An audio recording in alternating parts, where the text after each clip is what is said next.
ಮಾತ್ರ ಪಕ್ಷ ಸೇರ್ಪಡೆ ಕಾರ್ಯಕ್ರಮ ಉಪಸ್ಥಿತರಿರತಕ್ಕಂಥ ಕೆಪಿಸಿಸಿ ಅಧ್ಯಕ್ಷರಾದ ಸನ್ಮಾನ್ಯ ಡಿ ಕೆ ಶಿವಕುಮಾರ್ ಸಾಹೇಬರಿಗೆ ತಮ್ಮೆಲ್ಲರ ಪರವಾಗಿ ಹೃದಯಪೂರ್ವಕ ಸ್ವಾಗತವನ್ನು ಬಯಸ್ತಾ ಇದ್ದೇನೆ.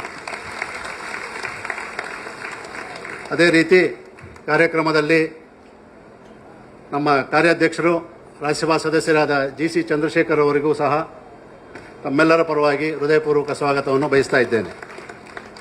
ಅದೇ ರೀತಿ ಮಾಜಿ MLCಗಳಾದ ರಮೇಶ್ ಬಾಬುರವರಿಗೂ ತಮ್ಮೆಲ್ಲರ ಪರವಾಗಿ ಸ್ವಾಗತವನ್ನು ಬಯಸ್ತಾ ಇದ್ದೇನೆ.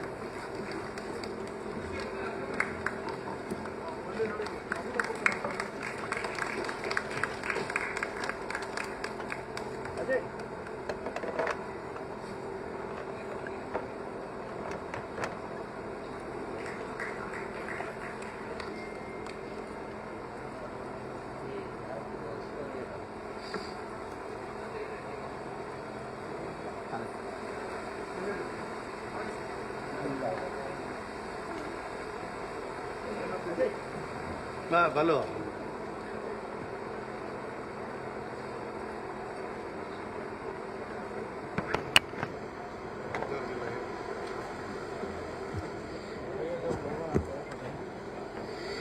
ಅದೇ ರೀತಿ ಈ ಪಂಚಶೀಲ ತಂಡದ ಮುಖಂಡತ್ವವನ್ನು ವಹಿಸಿಕೊಂಡ ಮಾಜಿ ಸಚಿವೆ BT ಲಲಿತ್ ನಾಯಕ್ ಅವರಿಗೂ ಸಹ ತಮ್ಮೆಲ್ಲರ ಪರವಾಗಿ ವೇದಿಕೆಗೆ ಸ್ವಾಗತಿಸ್ತಾ ಇದ್ದೇನೆ.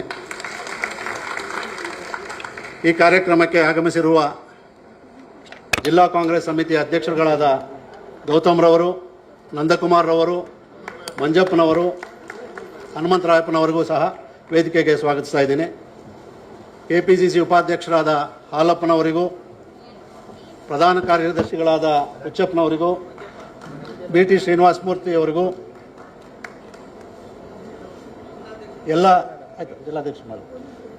KPCC ಪದಾಧಿಕಾರಿಗಳಿಗೂ, ಫ್ರಂಟಲ್ ಆರ್ಗನೈಸೇಷನ್ ಅಧ್ಯಕ್ಷರುಗಳು, ನಮ್ಮ ಡಿಪಾರ್ಟ್ಮೆಂಟ್ನ ರಾಜ್ಯ ಅಧ್ಯಕ್ಷರುಗಳಿಗೂ ಸಹ ಹಾಗೂ ಇಲ್ಲಿ ನೆರೆದಿರ್ತಕ್ಕಂಥ ಸೇರ್ಪಡೆ ಕಾರ್ಯಕ್ರಮಕ್ಕೆ ಭಾಗಿಯಾಗಿರುವ ತಮ್ಮೆಲ್ಲರಿಗೂ ಸಹ ಈ ಕಾರ್ಯಕ್ರಮಕ್ಕೆ ಸ್ವಾಗತ ಮಾಡ್ತಾ ಇದ್ದೇನೆ.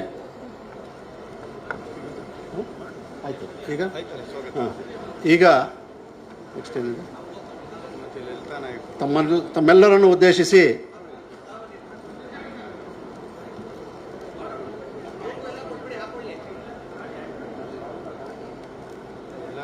ಎಲ್ಲರಿಗೂ ಹಾಕ್ಬಿಟ್ಟು ಕೂತಿರೋ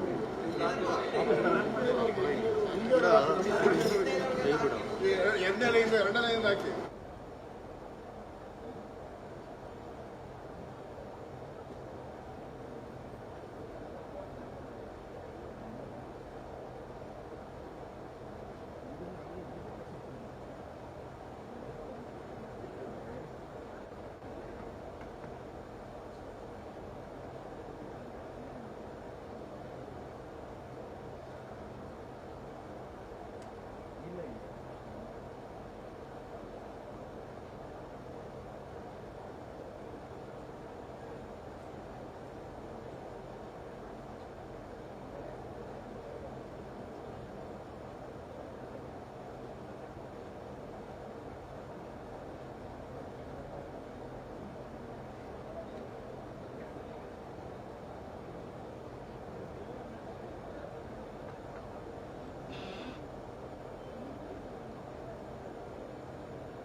ಕಾರ್ಯಕ್ರಮದ ಉದ್ಘಾಟನೆ ಸಂವಿಧಾನ ಪೀಠಿಗೆ ಓದುವರ ಮುಖಾಂತರ ಶ್ರೀ ಅಂಜನ್ಮೂರ್ತಿರವರು ಪೀಠಿಕೆಯನ್ನು ಓದಬೇಕು ಅಂತ ಕೇಳ್ಕೊಳ್ತಾ ಇದ್ದಾರೆ.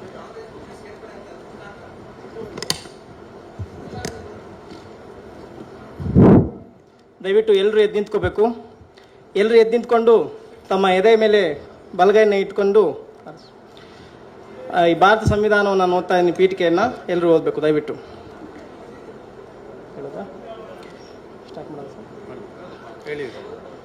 ಭಾರತದ ಸಂವಿಧಾನ. ಭಾರತದ ಪ್ರಜೆಗಳಾದ ನಾವು ಭಾರತವನ್ನು ಒಂದು ಸಾರ್ವಭೌಮ, ಸಮಾಜವಾದಿ, ಜಾತ್ಯತೀತ, ಪ್ರಜಾಸತ್ತಾತ್ಮಕ ಗಣತಂತ್ರವನ್ನಾಗಿ ವಿಧಿಯುಕ್ತವಾಗಿ ಸ್ಥಾಪಿಸಿ ಅದರ ಎಲ್ಲ ಪ್ರಜೆಗಳಿಗೆ ಸಾಮಾಜಿಕ, ಆರ್ಥಿಕ ಮತ್ತು ರಾಜಕೀಯ ನ್ಯಾಯವನ್ನು ವಿಚಾರ, ಅಭಿವ್ಯಕ್ತಿ, ನಂಬಿಕೆ, ಭಕ್ತಿ ಮತ್ತು ಆರಾಧನೆಗಳಲ್ಲಿ ಸ್ವಾತಂತ್ರ್ಯವನ್ನು, ಸ್ಥಾನಮಾನ ಮತ್ತು ಅವಕಾಶಗಳ ಸಮಾನತೆಗಳನ್ನು ದೊರಕಿಸಿ ವೈಯಕ್ತಿಕ ಘನತೆ ಮತ್ತು ದೇಶದ ಒಗ್ಗಟ್ಟು ಮತ್ತು ಐಕ್ಯತೆಗೆ ಎಲ್ಲರಲ್ಲೂ ಭ್ರಾತೃತ್ವತೆಯನ್ನು ಪ್ರೋತ್ಸಾಹಿಸಲು ನಿರ್ಧರಿಸಿ ನಮ್ಮ ಸಂವಿಧಾನ ರಚನಾ ಸಭೆಯಲ್ಲಿ ಈ 1946 ನವೆಂಬರ್ ಮಾಹೆಯ 26ನೇ ದಿನದಂದು ನಾವೇ ಈ ಸಂವಿಧಾನವನ್ನು ಸ್ವೀಕರಿಸಿ ಶಾಸನವನ್ನಾಗಿ ವಿಧಿಸಿಕೊಳ್ಳುತ್ತೇವೆ. ಧನ್ಯವಾದಗಳು.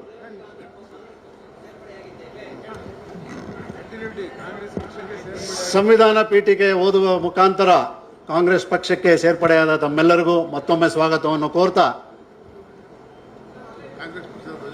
ಕಾಂಗ್ರೆಸ್ ಪಕ್ಷದ ಧ್ವಜವನ್ನು ಅಧ್ಯಕ್ಷರು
ಫಸ್ಟ್ ಅವ್ರ ಕೈಲಿ ಮಾತಾಡ್ಸೋಣ.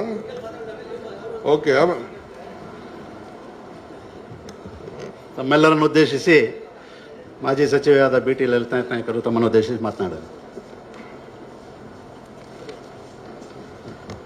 ಆತ್ಮೀಯ ಬಂಧುಗಳೇ, ಇವತ್ತು ಕರ್ನಾಟಕ ಪ್ರದೇಶ ಕಾಂಗ್ರೆಸ್ ಸಮಿತಿಯ ಆಶ್ರಯದಲ್ಲಿ ಈ ಒಂದು ನನ್ನ ನೇತೃತ್ವದಲ್ಲಿ ಪಂಚಶೀಲ ತಂಡ ಇವತ್ತು ಕಾಂಗ್ರೆಸ್ ಪಕ್ಷಕ್ಕೆ ಸೇರ್ಪಡೆ ಆಗ್ತಾ ಇದೆ.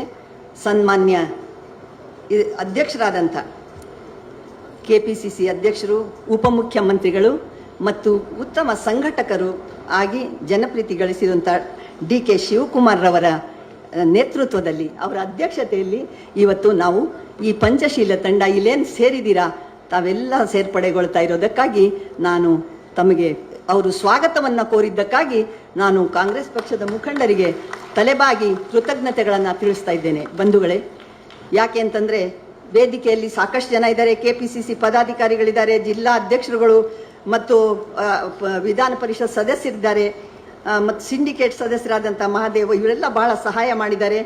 ಮತ್ತು ಇನ್ನೂ ಹಲವಾರು ಜನ ಮುಖಂಡರುಗಳು ವೇದಿಕೆಯಲ್ಲಿದ್ದೀರಾ. ತಮ್ಮೆಲ್ಲರಿಗೂ ಕೂಡ ನಾನು ವಂದಿಸ್ತಾ ನನ್ನ ತಂಡದ ಪರವಾಗಿ ತಮಗೆ ಮತ್ತೊಮ್ಮೆ ನಾನು ವಂದಿಸಿ, ನಾನು ಸಾಹೇಬರು ಇವತ್ತು ಏನು ಬಂದಿದ್ದಾರೆ ಇವತ್ತು ಬರದೇ ಇದ್ದಿದ್ರೆ ನಿಜವಾಗಿ ನಮಗೆ ತುಂಬಾ ನಿರಾಶೆ ಆಗ್ತಾ ಇತ್ತು. ಯಾಕೆ ಅಂದರೆ ಸುಮಾರು 18 ಜಿಲ್ಲೆಗಳಿಂದ 400 ಜನ ಇವತ್ತು ನಮ್ಮ ಕಾರ್ಯಕರ್ತರು ಬೇರೆ ಬೇರೆ ಪಕ್ಷಗಳಲ್ಲಿ ಇದ್ದದ್ದು ಸೋಷಲಿಸ್ಟ್ ಪಾರ್ಟಿ ಆಗಿರ್ಬೋದು, ಜನತಾ ಪಕ್ಷ ಆಗಿರ್ಬೋದು, ಹಲವಾರು ಪ್ರಗತಿಪರ ಚಿಂತನೆಗಳ ಸಂಘಟನೆಗಳ ಸದಸ್ಯರಾಗಿರ್ಬೋದು, ಎಲ್ಲರೂ ಕೂಡ ಬಹಳ ಪ್ರೀತಿಯಿಂದ ನಾವು ಈ ಪಕ್ಷದಲ್ಲಿ ಸೇರ್ತೀವಿ ಅನ್ನುವಂಥ ಒಂದು ಪ್ರೀತಿಯಿಂದ ಇವತ್ತಿಲ್ಲಿ ಬಂದಿದ್ದಾರೆ. ಇದಕ್ಕೆ ಕಾರಣ ಏನು ಅಂತ ತಮಗೆ ಒಂದೇ ಮಾತಲ್ಲಿ ಹೇಳ್ತೀನಿ. ನಾವು ಈ ಪಂಚಶೀಲ ಅಂದರೆ ಈ ಸಂವಿಧಾನವನ್ನು ಉಳಿಸ್ಕೊಳ್ಳುವಂಥದ್ದು, ಸೋದರತ್ವವನ್ನು ಬೆಳೆಸುವಂಥದ್ದು ಮತ್ತು ಎಲ್ಲವನ್ನು ಕೂಡ ಪ್ರಾಮಾಣಿಕತೆಯಿಂದ ನಿಭಾಯಿಸುವಂಥದ್ದು ಮತ್ತು ಬದ್ಧತೆ, ಒಂದು ಪಕ್ಷದಲ್ಲಿ ಒಂದು ಬದ್ಧತೆ ಇರಬೇಕು. ಅಂಥ ಒಂದು ಬದ್ಧತೆಯನ್ನು ಮತ್ತು ಜನಪರ ಕಾಳಜಿಯನ್ನ ಇಟ್ಕೊಂಡಿರುವಂಥ ರೀತಿಯಲ್ಲಿ ನಾವು ಇದನ್ನ ನೋಡ್ಕೋಬೇಕು ಅನ್ನೋ ಅರ್ಥದಲ್ಲಿ ಇದನ್ನ ನಾವು ಪಂಚಶೀಲ ಅಂತ ಹೇಳಿದೀವಿ.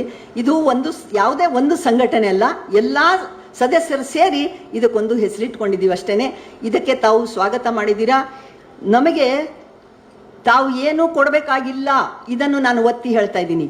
ನಾನು ಇಲ್ಲಿ ಸೇರಿರುವಂತ ಸದಸ್ಯರಿಗೆ ಕೇಳ್ಕೊಳ್ತಾ ಇದ್ದೀನಿ, ಬರೀ ಅಧಿಕಾರಕ್ಕಾಗಿಯೇ ನಾವಿಲ್ಲಿ ಸೇರ್ತೀವಿ ಅನ್ನೋದಾದ್ರೆ ನಿಮಗೇನು ಇಲ್ಲಿ ಸಿಗೋದಿಲ್ಲ. ಇವತ್ತು ಬೀಜ ಬಿತ್ತಿದ್ರೆ ಅದಕ್ಕೆ ಕಾಲಾವಕಾಶ ಬೇಕಾಗ್ತದೆ ಬೆಳೆದು ಫಲ ಕೊಡೋದಕ್ಕೆ. ಆದರೆ ಇವತ್ತು ಬೀಜ ಬಿತ್ತಿ ನಾಳೆನೇ ನಾವು ಫಲ ಬೇಕು ನಮಗೆ ಅಂತ ಬಯಸುವಂಥದ್ದು ಅತ್ಯಂತ ಮೂರ್ಖತನ ಆಗುತ್ತೆ.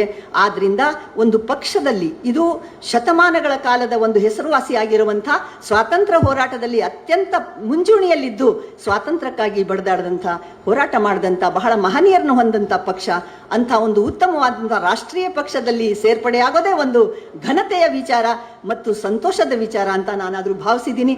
ಅವರು ಸ್ವಾಗತ ಮಾಡಿದ್ದಾರೆ. ತಾವು ನಿಷ್ಠೆಯಿಂದ ಕೆಲಸ ಮಾಡಬೇಕಾಗತ್ತೆ. ನಾವು ಕೂಡ ಹೊರಗಡೆ ಇದ್ರೂ ಕೂಡ ನಾವು ಯಾವತ್ತೂ ಕೂಡ ಕಾಂಗ್ರೆಸ್ ಬಿಟ್ಟು ಬೇರೆ ಪಕ್ಷಕ್ಕೆ ಹೋಗಿಲ್ಲ, ಹೋಗೋ ಮನಸ್ಸು ಮಾಡಲ್ಲ. ಯಾಕೆ ಅಂತಂದ್ರೆ ಇದು ಕೋಮುವಾದಿ ಪಕ್ಷ ಅಲ್ಲ, ಇದು ಎಲ್ಲರನ್ನೂ ಒಳಗೊಂಡಂತ ಹಿಂದೂ, ಮುಸ್ಲಿಂ, ಕ್ರೈಸ್ತ, ಫಾರಸಿ ಯಾರೇ ಆಗಿರ್ಬಹುದು ಅವರಿಗೆ ಸ್ಥಾನಮಾನ ಇದೆ. ಎಲ್ಲದರಲ್ಲೂ ಕೂಡ ಯೋಗ್ಯವಾದಂಥ ಮತ್ತು ಈ ಪ್ರಜೆಗಳನ್ನ ಕಾಪಾಡೋದಕ್ಕೆ ಎಲ್ಲಾ ರೀತಿಯಲ್ಲೂ ಸಮರ್ಥವಾಗಿರುವಂತ ಈ ಪಕ್ಷ. ಅದರಲ್ಲಿ ಬೇರೆ ಬೇರೆ ಲೋಪದೋಷಗಳಿರ್ಬಹುದು. ಯಾವ ಪಕ್ಷವೂ ಕೂಡ ಬಹಳ 100% ಸಂಪೂರ್ಣವಾಗಿ ಉತ್ತಮವಾದ ಕಾರ್ಯ ನಿರ್ವಹಿಸಕ್ಕಾಗಲ್ಲ.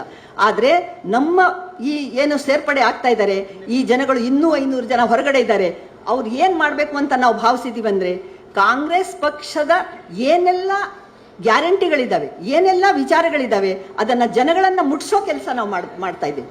ಆದ್ರಿಂದ ನಾವು ಈ ಪಕ್ಷದಲ್ಲಿ ಸೇರ್ಪಡೆಗೊಳ್ಳುವಂತ ಎಲ್ಲ ಸದಸ್ಯರಲ್ಲಿ ಕೇಳ್ಕೊಳ್ಳೋದಿಷ್ಟೇ, ಈ ಪಕ್ಷದ ಮಹನ್ನತವಾದ ವಿಚಾರಗಳನ್ನ ಗ್ರಾಮಗಳಿಗೂ ಹಳ್ಳಿಗಳಿಗೂ ಮುಟ್ಸುವಂತ ಕೆಲಸ ಆಗ್ಬೇಕಾಗಿದೆ. ಅದಕ್ಕೆ ನಾವು ಕೂಡ 2 ತಿಂಗಳಿಗೊಮ್ಮೆ ಅಂತ ಕಾರ್ಯಕ್ರಮವನ್ನ ಹಮ್ಮಿಕೊಳ್ತೇವೆ. ಆಗ ನಮಗೆ ಪಕ್ಷ ಸಹಾಯ ಮಾಡಬೇಕು. ನಮಗೋಸ್ಕರ ತಾವು ಮಾಡಬೇಡಿ. ನಮ್ದೇನಂದ್ರೆ